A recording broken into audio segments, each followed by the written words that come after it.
Në pazarin e vjetër të Korçës është inauguruar Muzeu Etno Art, një hapësirë kushtuar trashëgimisë kulturore dhe veshjeve tradicionale shqiptare, krijuar nga kostumografja korçare Lirika Pojani.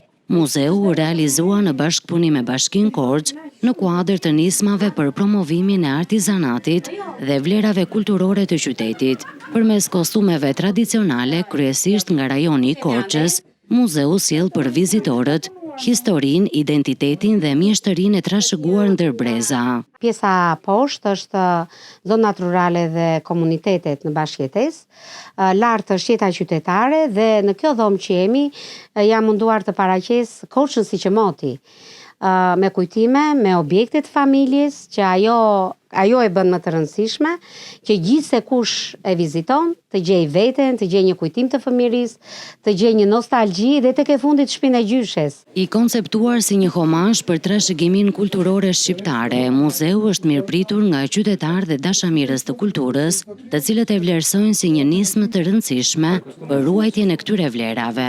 Lirika ka sjellë një model të vërtetë se si artizanati vjen në mes të pazarit dhe me këtë muzeum, me këtë galeri e bën shumë të afërt, jo vetëm për ne qytetarët, por e bën të afërt edhe për turistët. E bën atë të prekshme për të kuptuar dhe pasurinë që Shqipëria ka në këtë drejtim. I vendosur në zemër të pazarit të vjetër, Muzeu Etno Art pritet të tërheqë turistë vendas dhe të huaj, duke promovuar pasurinë e kostumeve tradicionale dhe trashëgimin kulturore të Korçës.